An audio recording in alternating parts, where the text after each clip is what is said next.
So hello everyone, welcome to my vlog, welcome to my channel Ruchi की रुचि। ये मेरा Banaras trip का दूसरा पार्ट का वीडियो है। एक्चुअली फ़र्स्ट पार्ट बहुत ज़्यादा बड़ा हो रहा था, तो मैंने सोचा कि ये वीडियो दो पार्ट में डिवाइड कर देते हैं। चलते हैं बनारस के दूसरे व्लॉग की तरफ। और इस व्लॉग में मैं आपको काल भैरव मंदिर और बनारस के जितने भी घाट हैं उनकी महान्यता क्या है उनके बारे में मैं आपको बताऊँगी। सो गाइज़, यहाँ का काल भैरव टेम्पल भी बहुत ज़्यादा इम्पॉर्टेंट है। ऐसा कहा जाता है कि अगर शिव जी यहाँ के राजा हैं तो काल भैरव जी यहाँ के कोतवाल हैं।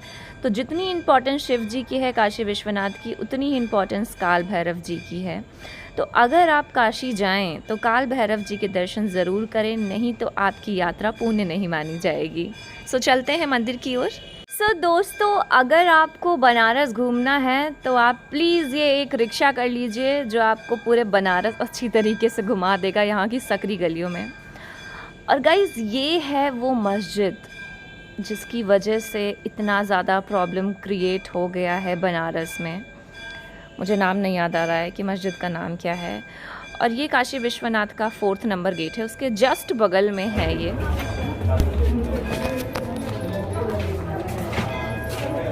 गाइज़, हम लोग काल भैरव मंदिर के अंदर आ गए हैं।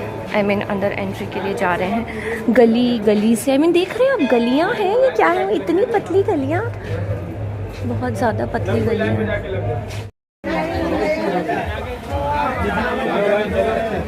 गाइज़, हम लोग काल भैरव टेम्पल में आ गए हैं, बट यहाँ पे बहुत ज़्यादा लाइन लगी हुई है, बहुत ज़्यादा भीड़ है।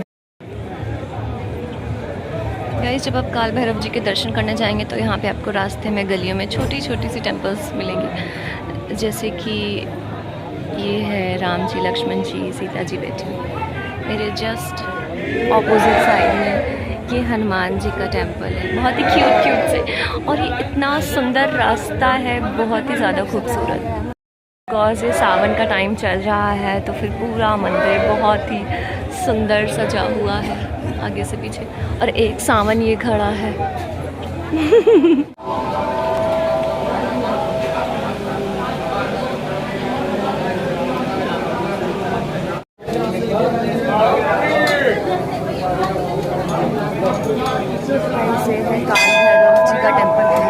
गाइस, ये है काल भैरव जी की मूर्ति। प्लीज़ आप सब लोग मंदिर के दर्शन करें। और इस मंदिर के जस्ट पीछे नवग्रह मंदिर है। ये नवग्रह टेम्पल है जहाँ पे नवग्रह की पूजा होती है, जिनको भी अगर कोई प्रॉब्लम्स होती है। गाइस, अब हम आ गए हैं बनारस की बहुत ही फेमस लस्सी शॉप, ब्लू लस्सी शॉप पे। यहाँ पे बहुत ही डिफरेंट टाइप की आपको लस्सी मिल जाएगी। सबसे टेस्टी लगी मुझे मैंगो लस्सी। और वैसे तो अभी मैंने पी नहीं है, बट देखने में लगी, बिकॉज 20 मिनट का वेटिंग है। 20 मिनट के बाद हमारा ऑर्डर प्लेस होगा, तब कहीं बनेगा, तब कहीं मिलेगा। मैं लस्सी टेस्ट करती हूँ, उसके बाद आपको बताती हूँ कि लस्सी कैसी है।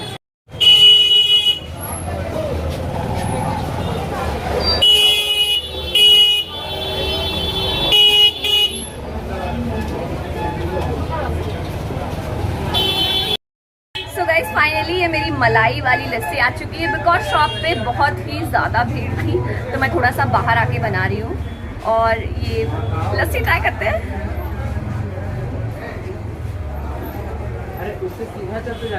याम 50 रुपीज़ की लस्सी है।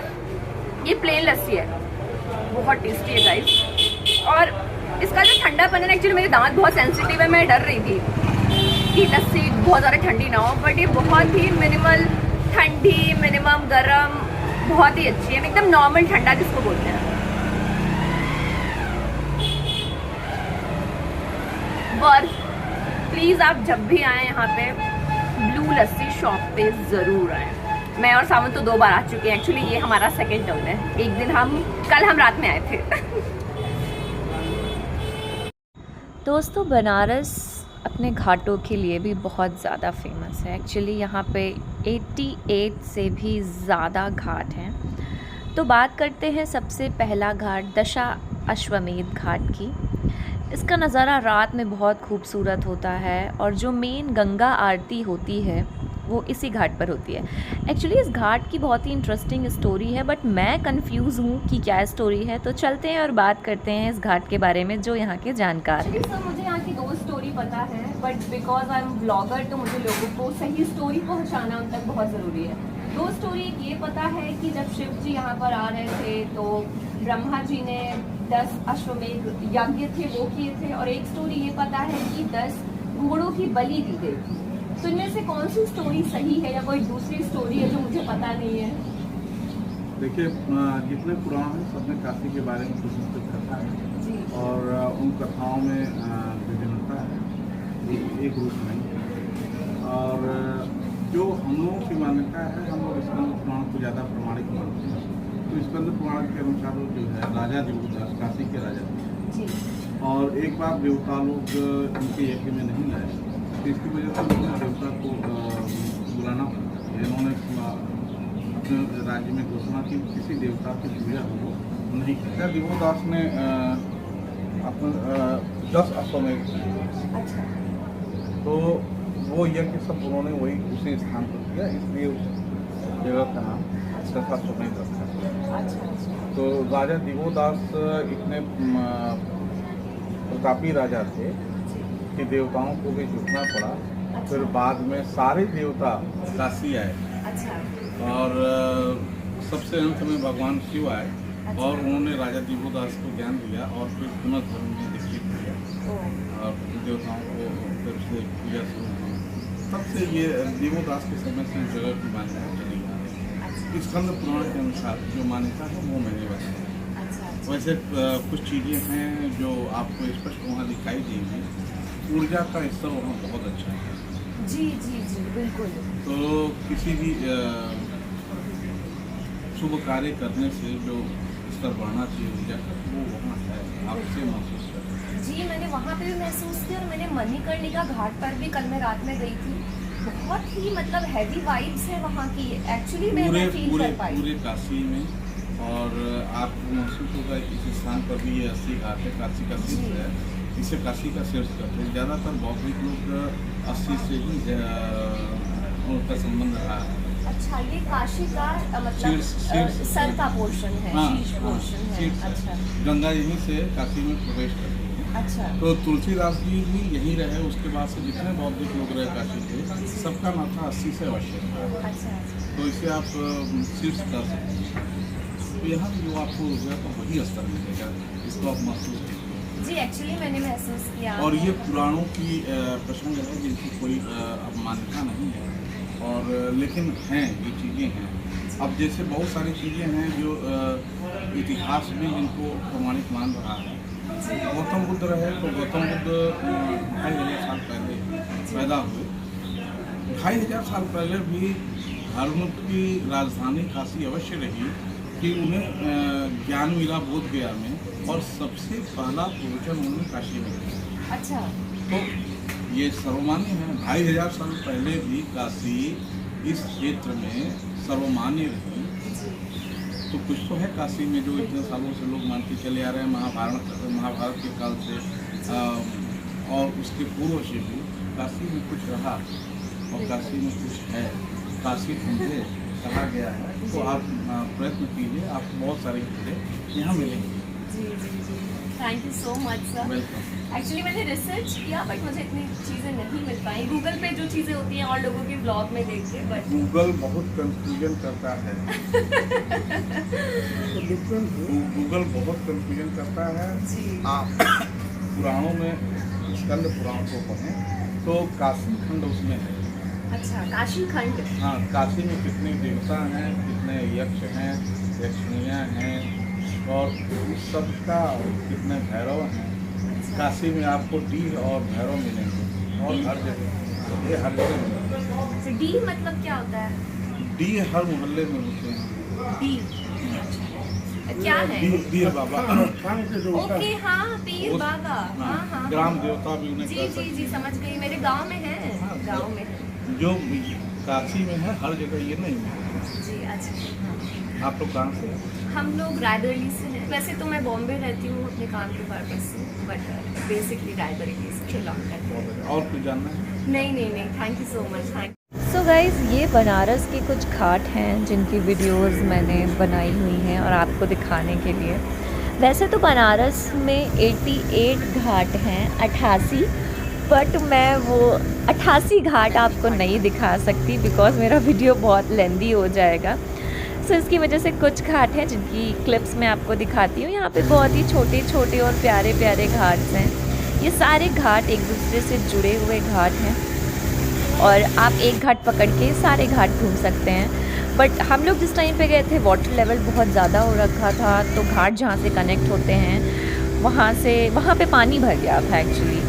और गाइस यहाँ पे हर घाट्स की ना एनर्जी बहुत ही डिफरेंट है। मतलब आप मणिकर्णिका जाएंगे तो वहाँ पे आप बहुत ही ज़्यादा हैवी वाइब फील करेंगे। अगर आप दशाश्वमेध घाट जाएंगे तो वहाँ पे बहुत ही सॉफ्टनेस और बहुत ही सूदिंग है। 80 घाट बहुत ही डिफरेंट है गाइस। तो प्लीज़ जब भी बनारस जाएं आप प्लीज़ सारे घाट ज़रूर घूमें। आई मीन 88 घाट तो नहीं घूम सकते, बट हाँ अराउंड 20-30 घाट्स आप नाव पे आराम से देख सकते हैं। तो प्लीज़ घाट दर्शन ज़रूर करें। सो गाइज़ मेरी मम्मा मुझे हमेशा डांटती है कि रात होने के बाद पूजा मत करना, और ख़ासकर जब सूरज ढलने लगे उसके बाद का जो अंधेरा हो जाता है उसमें पूजा मत करना। बट अगर हम किसी को रात में पूजा करते देखें तो डर जाते हैं ना कि यार कोई ऐसे पूजा कैसे कर सकता है। जी हाँ, लोग रात को भी पूजा करते हैं। जिन्हें हम शायद अपने समाज का हिस्सा नहीं मानते हैं वो हैं अघोरी बाबा। तो दोस्तों काशी को भारत के सबसे प्रमुख अघोर स्थान के तौर पर माना जाता है। अघोर विधा के जानकारों का मानना है कि जो असली अघोरी होते हैं वे कभी आम दुनिया में सक्रिय भूमिका नहीं रखते। वे केवल और केवल अपनी साधना में हमेशा व्यस्त रहते हैं। अघोरियों की पहचान ही यही है कि वो कभी किसी से कुछ नहीं मांगते हैं। सो ये शमशान में ही रहते हैं और शमशान में ही आधी रात को पूजा करते हैं। बहुत ही डिफरेंट है ये हमारे समाज से, इसलिए शायद हमारी सोसाइटी ने एक्सेप्ट नहीं करती है बिकॉज ये बहुत ही डिफरेंट है हर चीज़ में। कपड़े भी नहीं पहनते हैं, कपड़ों के नाम पर ये मुर्दा जो लाश की राख होती है वो अपनी बॉडी पर लगाते हैं। फूडिंग के नाम पर ये डेड बॉडीज़ की पीसेस खाते हैं। एक्चुअली बहुत पावरफुल होते हैं, इनमें बहुत ज़्यादा शक्तियाँ होती हैं, बहुत ज़्यादा पावर होती है।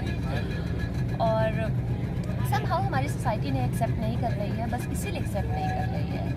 और अगर देखा जाए तो आज भी अघोरी सनातन धर्म का एक बहुत ही इम्पॉर्टेंट पार्ट है जिन्हें हम डिनाई नहीं कर सकते और बिल्कुल भी डिनाई नहीं कर सकते। आई मीन मैं तो नहीं करती हूँ और मैं सजेस्ट करती हूँ कि हमें नहीं करना चाहिए, क्योंकि आज कलयुग में अगर सबसे ज़्यादा शिव जी के कोई करीब है तो वो सिर्फ और सिर्फ अघोरी। अघोरियों के बारे में ये मान्यता है कि ये बड़े ही रूखे स्वभाव के होते हैं, लेकिन भीतर में उनके जन कल्याण की भावना छुपी होती है। अगर किसी पर मेहरबान हो जाएं तो अपनी सिद्धि का चुप फल देने में ये बिल्कुल भी नहीं हिचकिचाते हैं गाइज। ये माँ बेटे का प्यार, सावन और मम्मी चलते हुए आगे।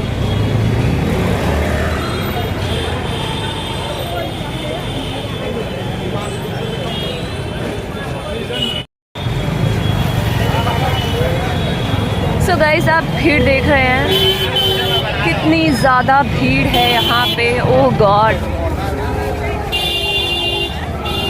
इतनी भीड़, ओह गॉड।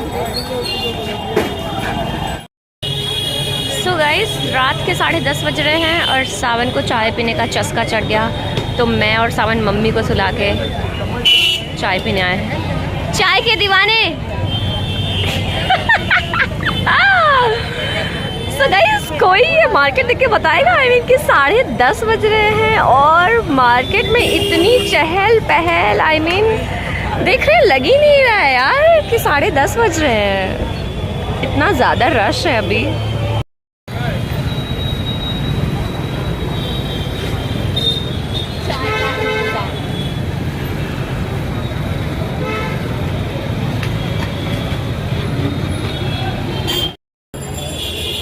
सो गाइज़ ये है प्यार, बनारस की चाय और बनारस।